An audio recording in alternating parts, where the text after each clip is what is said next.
Good morning, everybody. Glad to see you here, all bright-eyed and bushy-tailed, to hear from some of our state agencies this morning. So, Senator, you got a few words of wisdom you want to share before we start? Good morning. Looking forward to today, Mr. Chairman. Thank you. Thank you. Okay, first on our list, we're going to hear from LaShawn Hughes with the Composite Medical Board. Good morning. Thank you, Mr. Chairman, for allowing me to present for the Medical Board. We have a handout about the board that we provided for additional information. We're on page 75. We have increased funds for cosmetic laser service implementation, and I wanted to provide some facts to you about what we've done with that so far.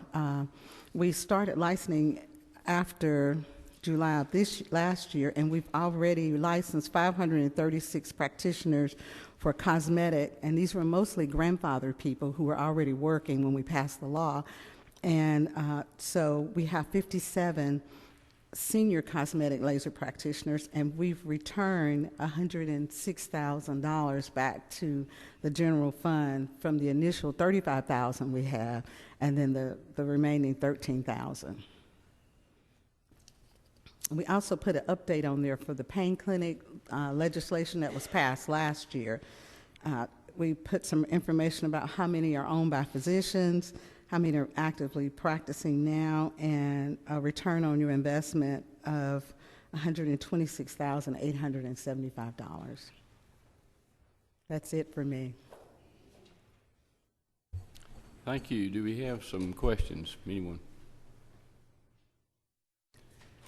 No questions? You must have done a really good job explaining that. Thank you. Great. Thank you. Okay, next, Sherry Tucker, Physician Workforce.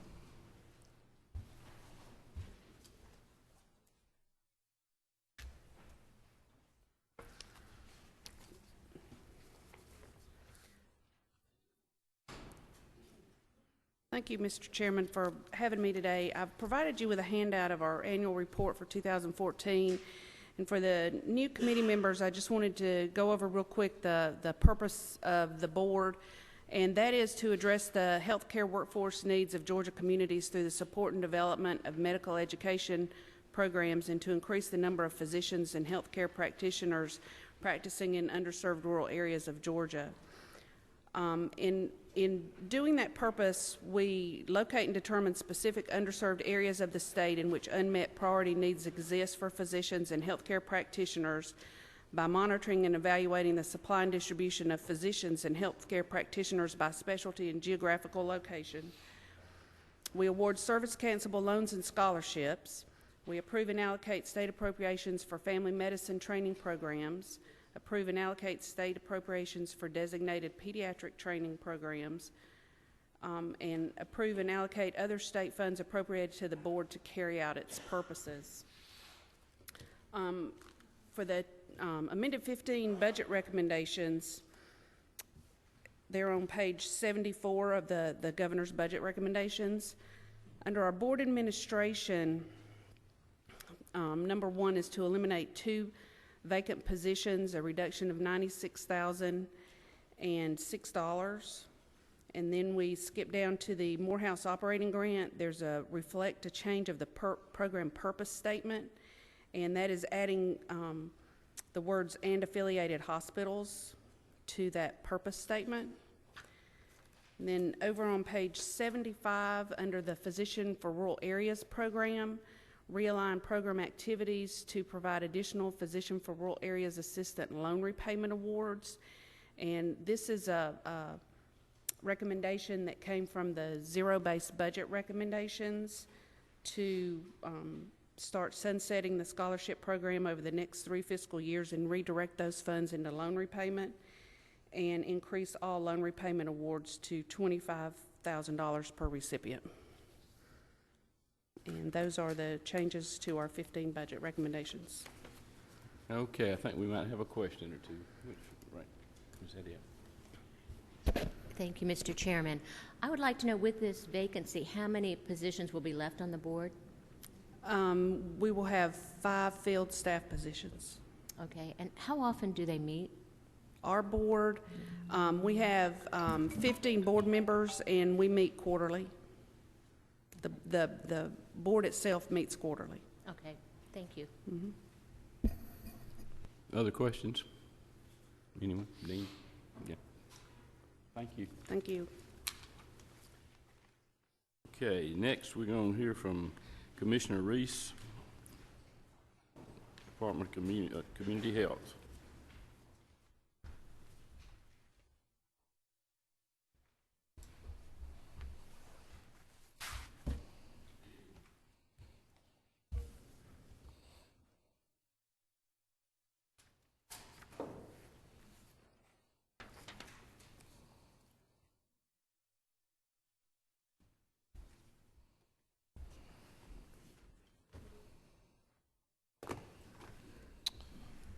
Good morning, Chairman Parrish, Chairman Burt, members of the committee, members of the General Assembly in the audience, and members of the public. We're here this morning to present to the subcommittee our Federal Year 15 amended budget recommendations for the Georgia Department of Community Health. So we'll just slide right into the numbers with the changes for 15. We also have attached to your presentation, as we had for the joint session earlier this week, some policy and operational issues regarding some major projects that we have in the pipeline and ongoing with the department. If we'd like to, we can get into that, or we can just stick to the numbers depending on time and questions. But to start out now, our information separate and apart from this PowerPoint begins in your tracking document for 15 amended on page 70, I believe. But to start out, number one here for the ABD, low-income Medicaid and Peach Care for Kids programs, we have about $24 million, 24.2 that are available in the current budget that we can offset any potential increases.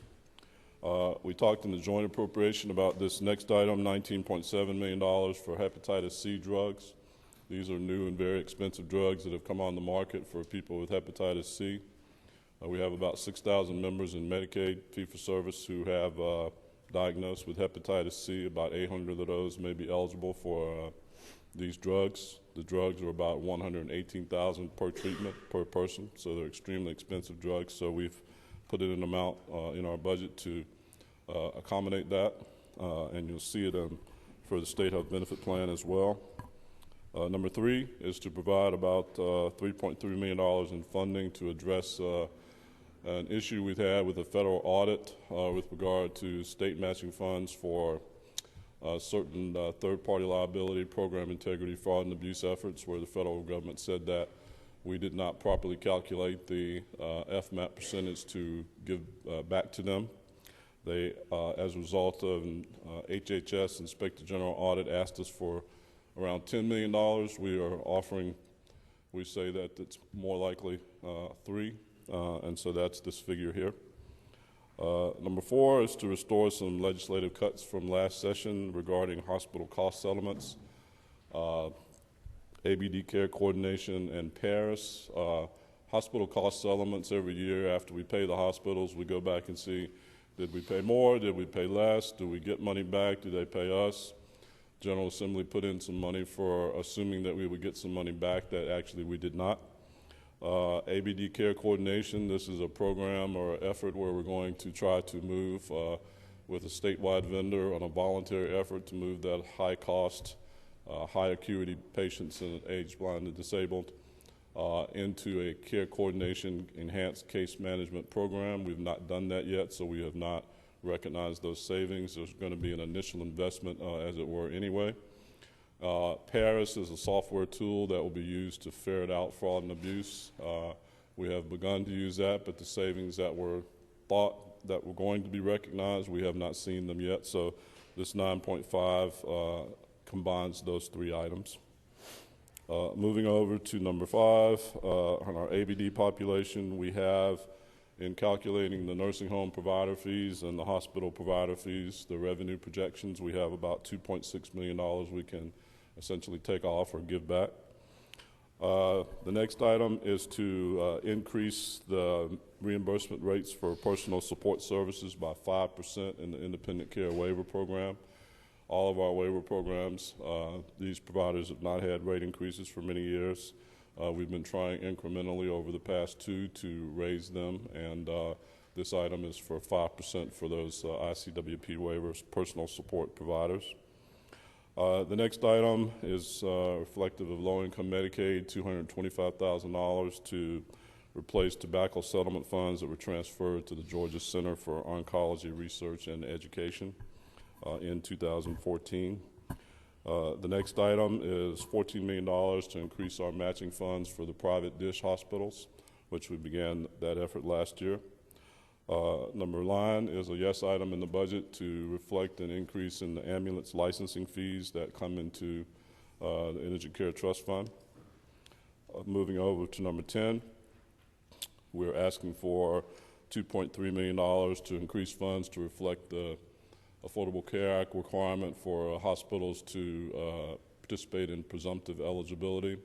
We have about 47 hospitals who are signed up to participate in that. As I said earlier in the joint session, the Affordable Care Act requires that if you come in and present at a hospital, certain selected initial criteria can be applied to you and you can be deemed presumptively eligible. If in fact after services are provided to you, hospital presents a claim and it turns out after a more thorough and exhaustive review that you are in fact were not eligible for Medicaid, the state is not allowed to recoup those funds, so there's an amount here, and we'll talk about it in 16 as well to reflect that. Number 11 is $14.1 million to account for the fact that now we're required to conduct eligibility reviews for low-income Medicaid every 12 months as opposed to every 6. So any members that we might have determined after a 6-month review that were no longer eligible, they'll have an additional 6 months, and that will be a cost to the department. I won't go into the attached agencies too much because you've heard from them, but number 12 is we're offering a cut in our administrative budget within the department of about $82,000, and the remainder of that $92,723 comes from the Board of Dentistry and the Board of Pharmacy, who are a part of the Department of Community Health now and have been since last year. The next item, $2.9 million for the Healthcare Facility Regulation Division. These are the folks who license healthcare facilities throughout the state. They have about 372 nursing homes that they're required to inspect and survey. The federal government, we're sort of a subcontractor to CMS and the federal government for this work. They require us to survey and inspect these homes every 15 months. We have not been doing that. We are behind. We are subject to a corrective action plan as a result, and it's mainly a matter of resources and manpower within this division. We've also asked this division to help us with our efforts on elder abuse, to ferret out unlicensed personal care homes and those folks that are preying on the elderly. So this additional money is for additional resources, including 8 nurse surveyor positions. You've heard from the Board of Physician Workforce and the Medical Board, so I'll skip through 14 through 18, and then number 19, the Georgia Drugs and Narcotics Agency is also attached to DCH, and they are reflecting a $19,110 decrease in their 2015 amended budget. We'll move over to page 9 of the PowerPoint and to the State Health Benefit Plan. The main item I'd like to highlight here is the bottom line, which talks about the net surplus and deficit. You'll see that the plan, as a result of the calculations above, has projected to have, well, it does have an actual surplus of $369 million for fiscal year 14, and for the next 2 years, 15 and 16, projected surpluses.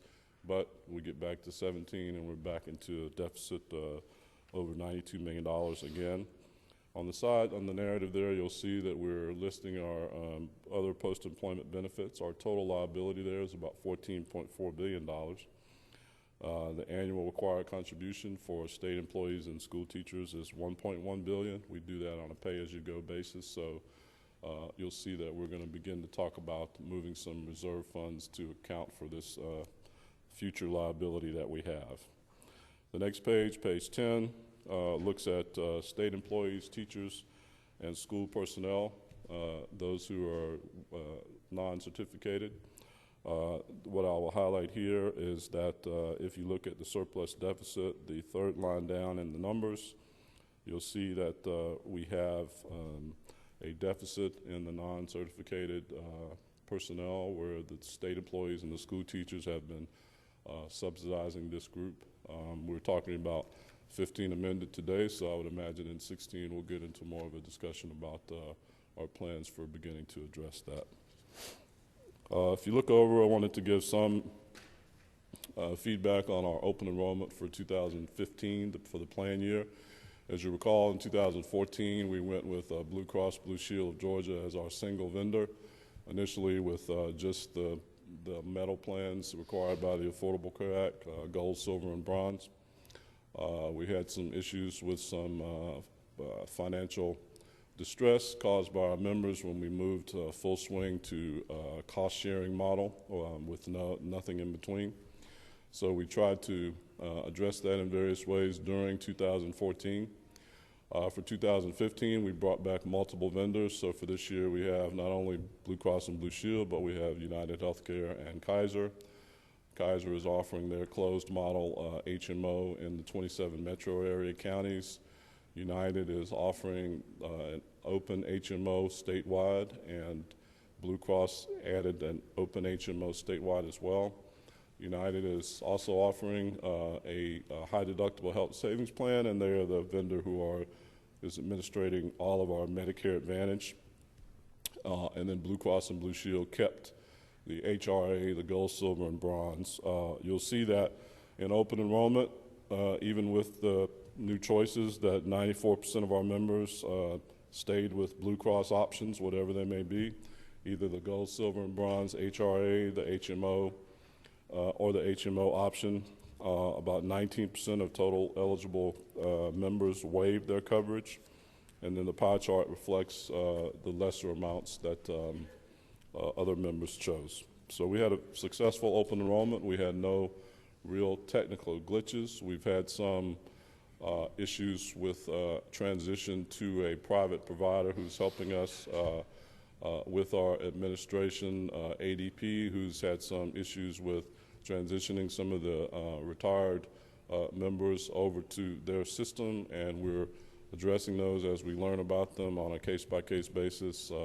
It's a relatively small percentage, but one person is too many, of course, and as we become aware of that, we're working with the vendor to fix that, and I think in large part those things have been addressed.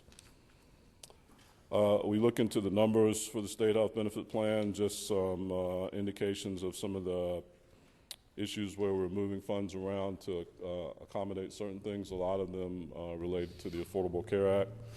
Number one is that we've decided to conduct a pilot for bariatric surgery, where we'll select a certain number of people who, after medical determination, would be deemed eligible for that surgery, with the goal to seeing if, in fact, over time, we save money by offering that surgery and not paying high claims for the issues that those folks may have now. We've put aside $2.7 million for that.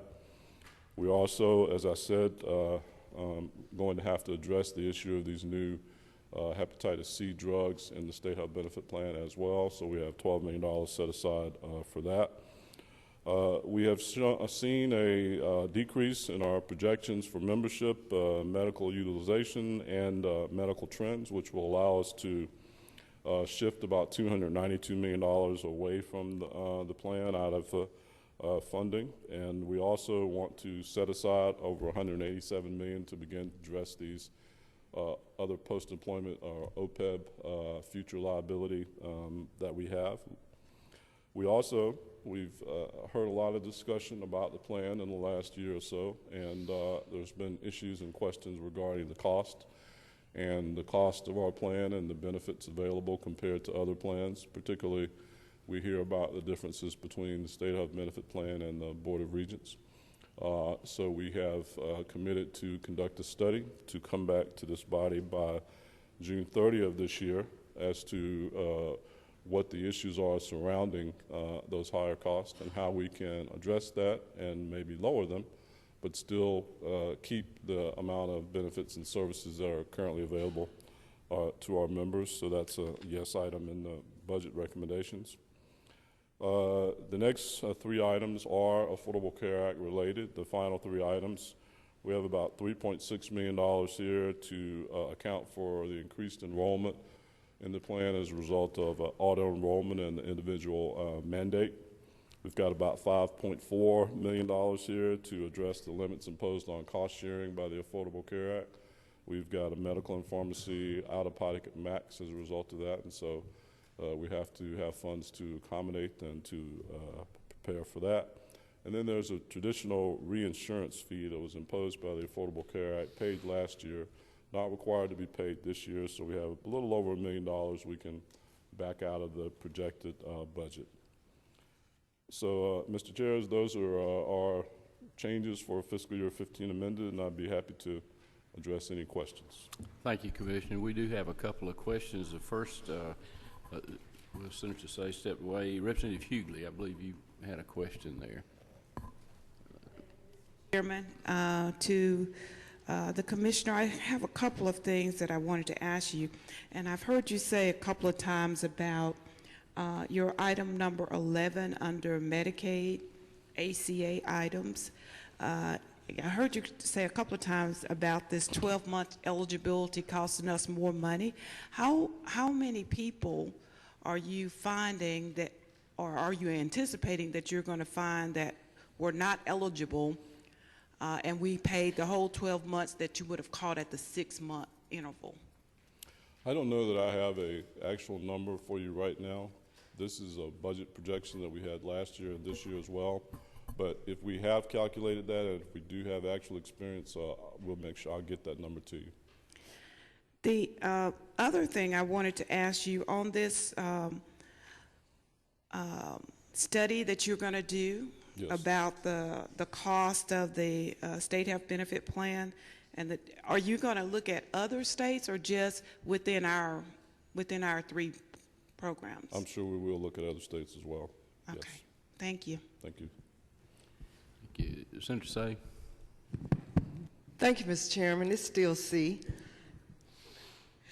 That was close. Thank you for your presentation. Thank you.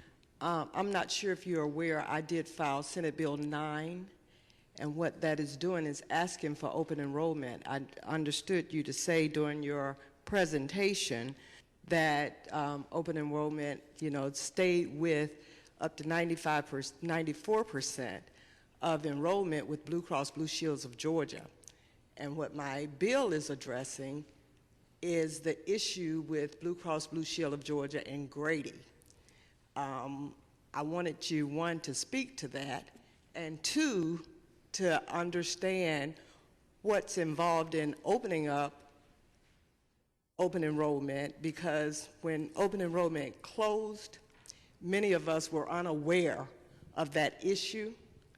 And I've heard from teachers, state employees, as well as myself personally, who have been involved in an accident where I was taken to Grady, and I'd like to make sure that the insurance coverage I have, if needed, and we do know Grady is a #1 trauma hospital, if taken to Grady, what position would I be in being a Blue Cross Blue Shields of Georgia insured person? Right. My understanding is that even though they have not worked out a global contract, that if state health benefit plan members are presented at Grady for emergency or trauma, they will be covered 100% in network. That's not for other, such as inpatient acute care services, but for emergency and trauma. Within the plan, we contract with third-party administrators to administer the plan design that the state requires of them, but then they go out and build their network and contract individually with providers. We don't normally get involved in the contract negotiations. Usually they work themselves out, sometimes at the last minute. Unfortunately, Grady and Blue Cross have not been able to work out their differences to date, but I believe that at some point they will. But we believe that for trauma and emergency, our members are covered currently. Thank you for that answer. One more follow-up, if you don't mind. I, too, stayed with Blue Cross Blue Shields of Georgia because last year was the first time since we didn't have an option to be a part of that network. And having met all my requirements and stayed fit enough to get my bonus, Yes. I wanted to stay with them again. Right. But as you've just stated, hopefully they can work things out. But in the meantime, I do think that, I think I'm understanding you correct. If an emergency occurred and I was taken to Grady, then the stabilization or whatever Grady needed to do, it's 100% in-network coverage. Is that correct? That is my understanding. Yes, All ma'am. right. Thank you so much. Thank you.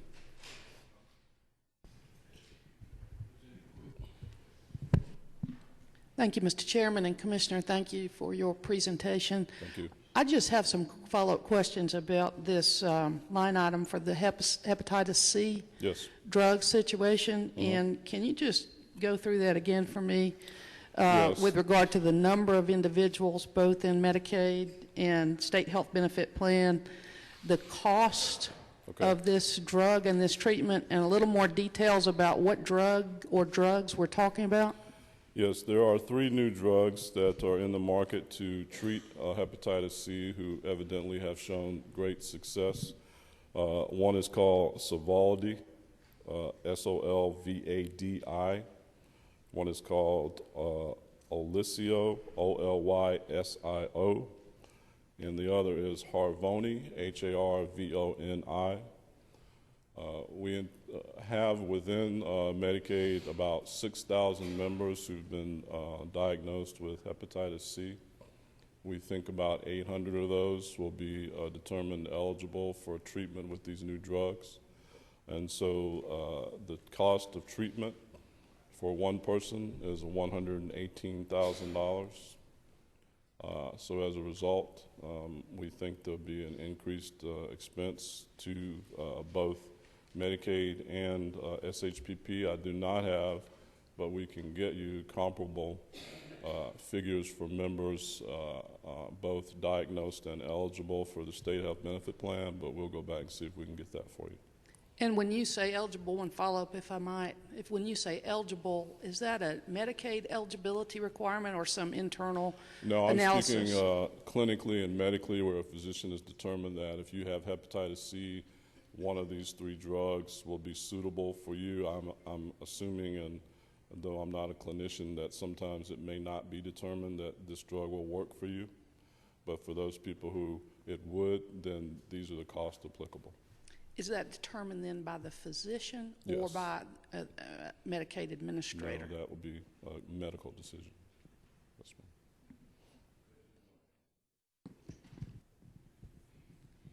Thank you, Mr. Chairman, and thank you, Commissioner. I wanted to follow up on the hepatitis C drugs. I've read a lot of things about them, and I wondered, will you have any information to provide us a year from now indicating whether or not they are as effective as as we had hoped? I'm sure we will. I think what I've understand is that the treatment seems to be wildly successful for these people, more so than the current drugs. And it's not only hepatitis C, but there are other drugs such as for cancer or cardiology drugs that the expense of treatment is just exploding. But this is an item that's going to affect us right now, but I'm sure that data is going to be tracked and we should be able to update you. I think it would be very helpful to find out if they're as effective as the claims are. The other question about the presumptive eligibility. Yes. Do you think that the hospitals should take a bigger role, should have a bigger role in determining eligibility so that you don't get caught as many times by the treatment for people who are presumed to be eligible, who turn out not to be eligible? Well, there are about 47 hospitals who signed up to be able to utilize that function. We've been working with them, training them so that the initial criteria that you would use to say presumptively eligible is as tight as possible so that we don't have a lot of money that was paid out that we would want to recoup but not be able to. So this is a placeholder figure to address what we think may happen, but we're hopeful that they will administer this in such a way that it is not as bad as it could be. So are these mostly pregnant women? I don't believe it's necessarily any particular group. I could check on that, but I think it's just anybody who may present that may be thinking they may be Medicaid eligible. Thanks.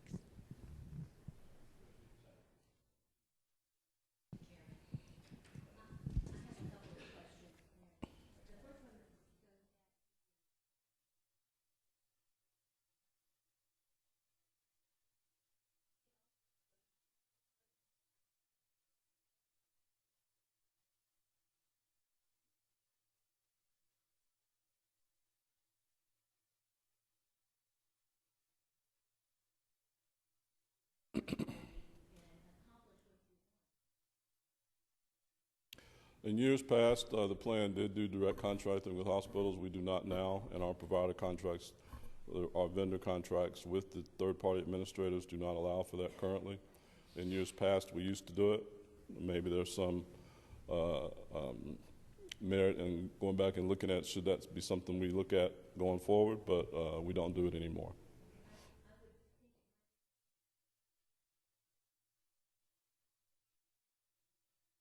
Mm-hmm.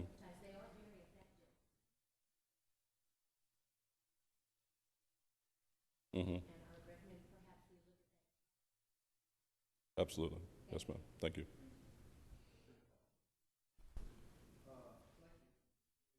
Yes, sir. Work you do. I've been very impressed with your knowledge, and you're always there to help us. I do have a question. We've been hearing this recurring theme as we travel around the state this summer with our study committee about low reimbursement rates to OBGYNs and midwives and the closing of birthing centers.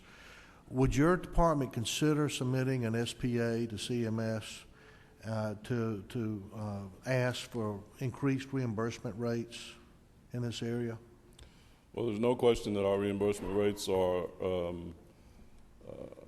low at this point in time across the board. Mm-hmm. As I said, we've been trying to address that in our waiver programs for certain providers, but for example, OBGYN and perinatal services that are sometimes they're 80% Medicaid. The fact that rates haven't gone up in 10 or 11 years is both a deterrent and a very negative impact on these providers. We're very much aware of that. Our budget is large, but it's tight. But certainly, that's not something that we would want to continue, and hopefully at some point in time, though I cannot say today what point that will be, we will need to ask for rate increases, and that would be, I would think, one of the first categories that we would go for. Thank you. Yes, sir. Okay, any other questions?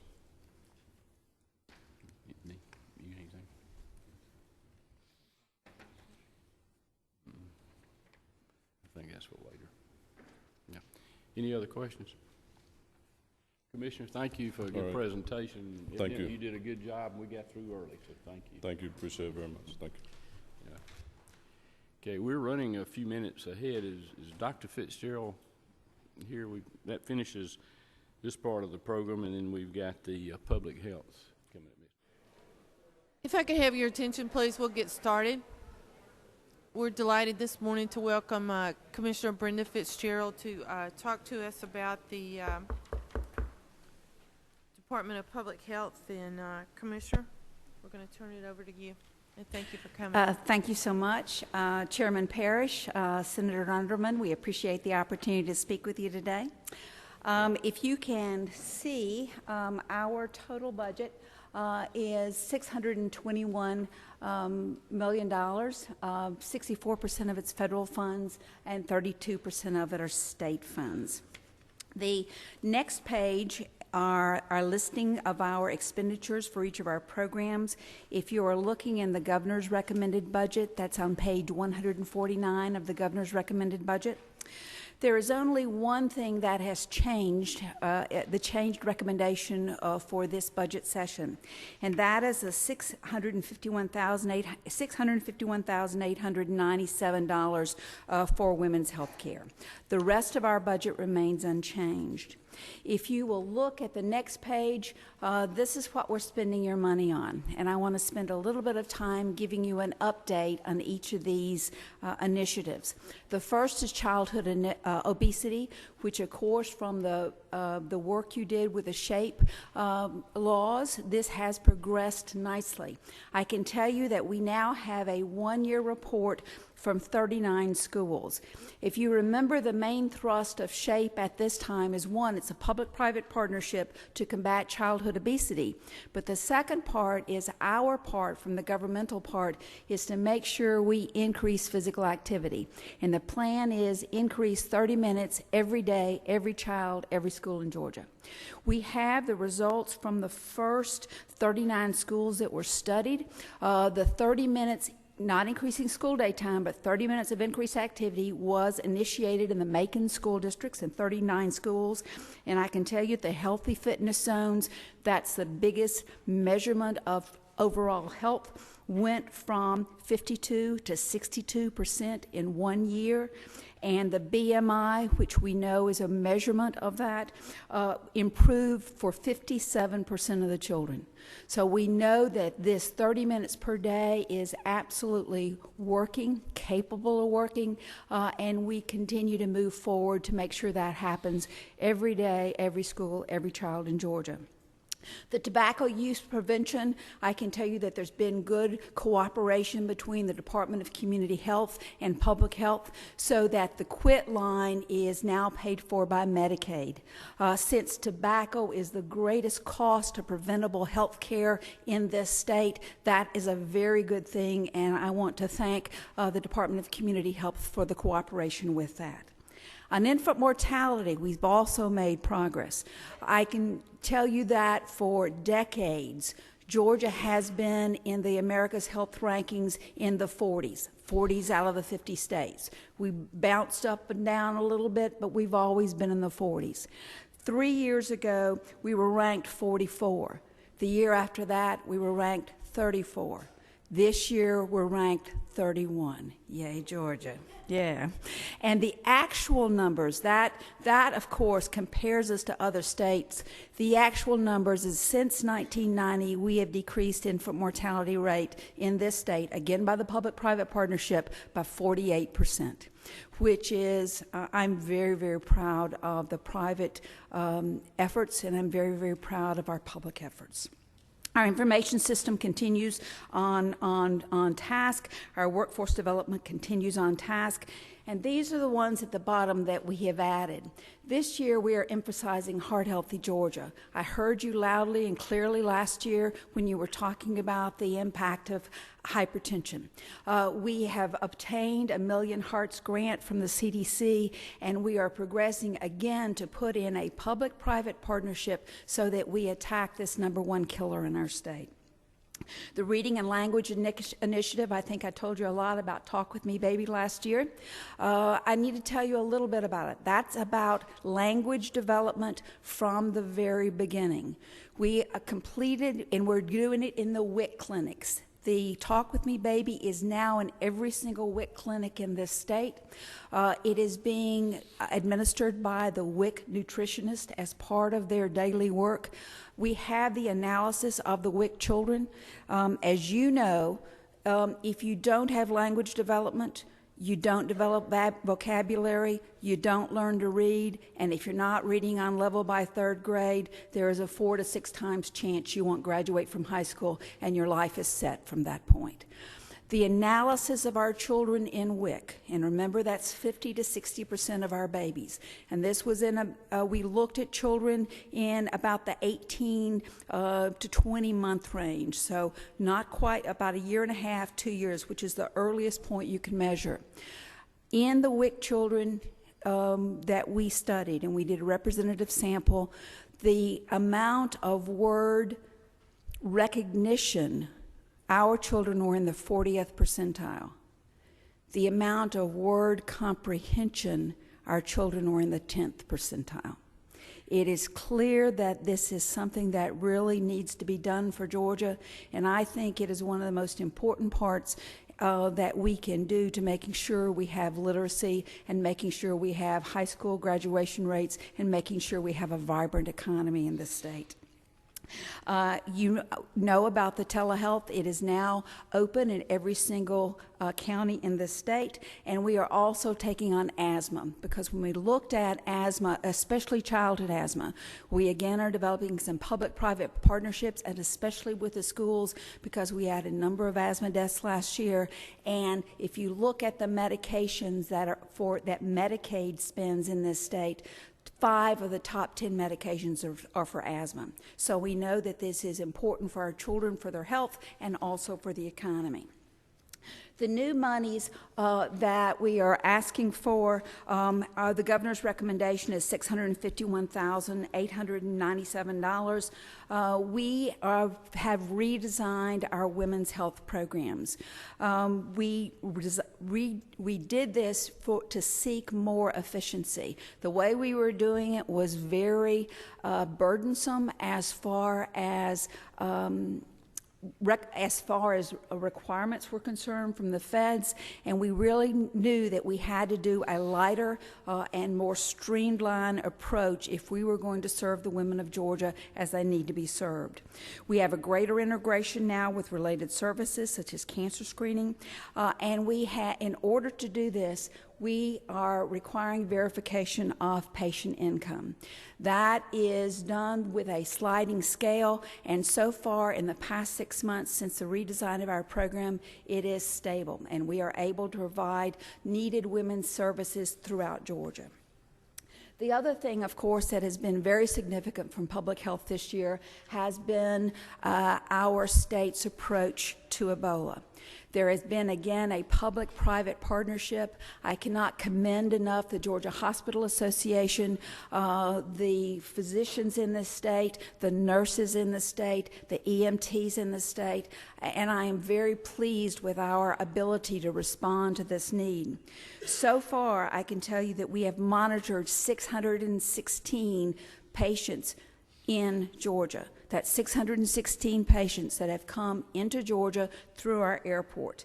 Public health continues to be the central point through which these services are coordinated, and it is going very, very well. Emory, of course, is a wonderful partner with us and have done yeoman's work in leading the nation in how you ought to treat Ebola safely and successfully. So that's what we've been up to, and I welcome your questions.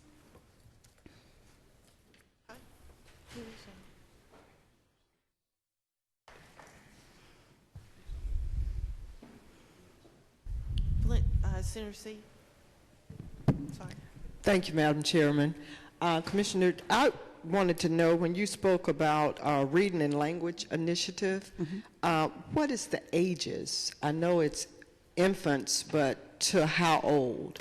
The part in WIC, we see in WIC children up to 5 years of age. The data indicates that the most important brain development occurs in those first 3 years of age. And obviously, all of us know the importance of early education efforts like Head Start and all those other efforts. We know they have done good things, but public health sees its portion is that very beginning of life. Starting from the time that a woman is pregnant, a baby can hear his mama's voice, and we are encouraging and empowering the parents in this state to understand the connection between talking with your baby and brain development. We see that as public health's piece. Thank you. And for verification of patient income, when you were talking about needed women's services, does that include dental health? Because that is a part of health. No, I'm sorry, that program does not include dental health. Verification of income is not. No, well, no, I overall, yeah, I was. It's actually outside. Yeah, it's outside the women's health. It's in a different program. And we have some monies for dental health, but as has been the case for a while, we don't have enough monies for dental health. That's true. Thank you. Representative Garner. Thank you, Madam Chairman, and to the Commissioner, thank you for the work you've done to enhance what our Public Health Department does. I wanted to ask you about some language that was in last year's budget with regard to autism. Money that you received, what was it used for, and are we expecting more help from the department with regard to the treatment, not just the diagnosis, but also the treatment, language skills, and so on, of children with autism? We will pull the exact numbers for you. Yes. Our work with autism has to do with, again, we think the important part of doing this has to do with that early brain development part. I mean, the work that has been done at Marcus clearly indicates that if you have interaction with children at that early part, two important things. If you have an interaction with children at that early part, you can impact it. And two, that you can, if you teach the parents and you teach the nurses and you teach the people who come in contact with those children, that there can be interactions from that parental point of view that are extremely therapeutic. Our aim has been to develop with Marcus the training. What is the name of it? I'm forgetting. It's to help diagnose early, so it's really kind of the training to do that, and so we're working on. But also the training on how you do that early language interaction part. So that has occurred in health districts, not a lot of health districts, but the amount that our money allowed, and we certainly intend to increase that. We see that as part of this whole continuum of brain development. The WIC issue is brain development in those children that might be financially disadvantaged. The autism issue is brain development in those children that may have some beginnings. And from Marcus's work, the earlier we interact, the better. Follow up. I just want to. I've recently become aware of the Emory Autism Center, which does work as well.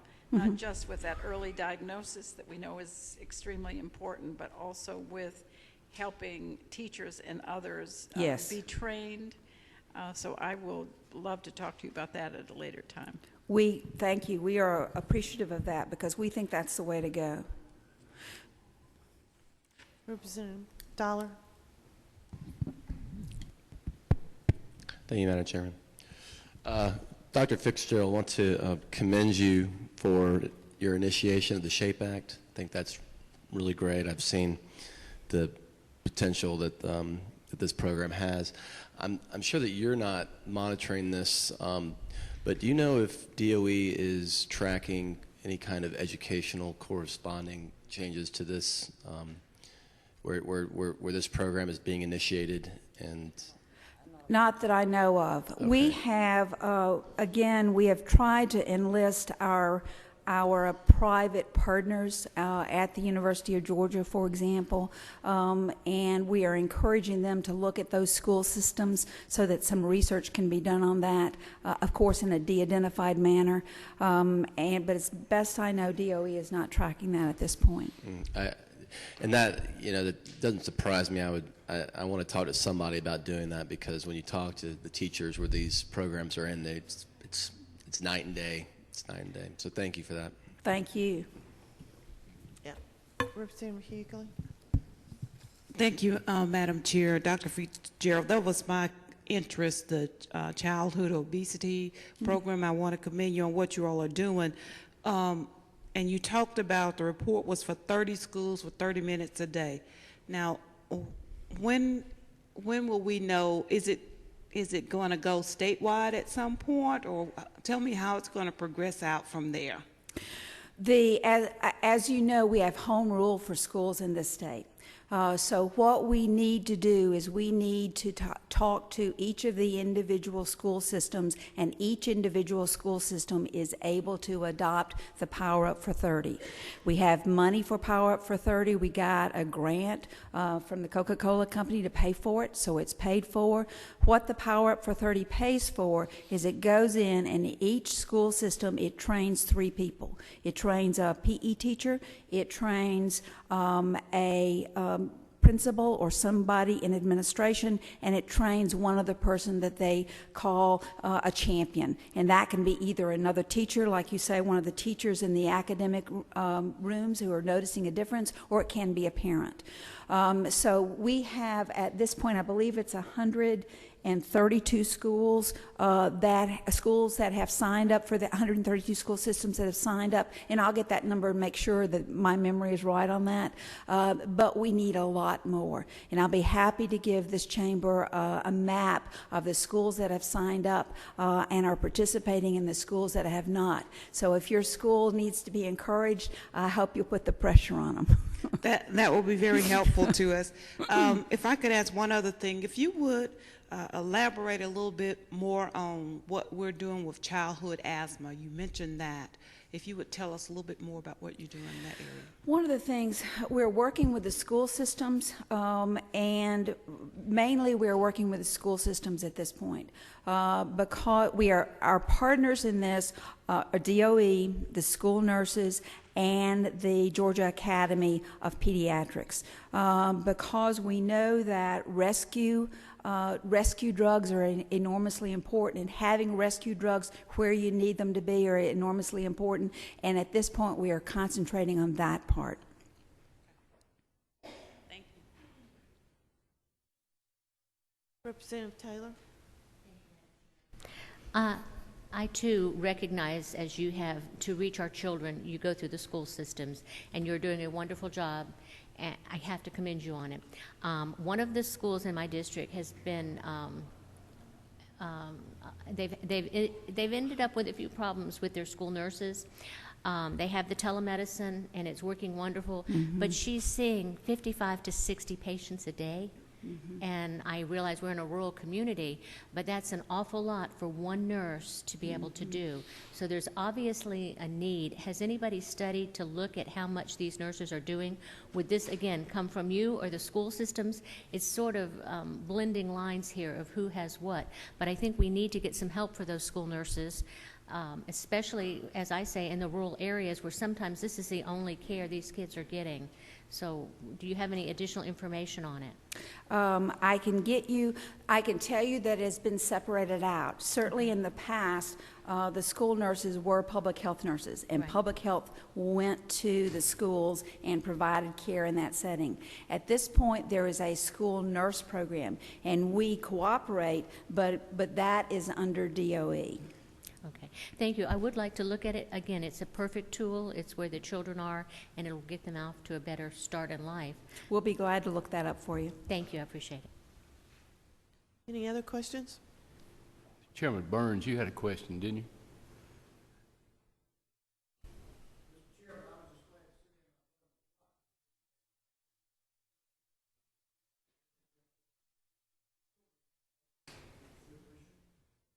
Thank you. We're having a good time. Anyone else? No one else? Commissioner, thank you for coming this morning, and I'm sure we'll forward any questions we have to you and your staff, and thank you. Thank you very much.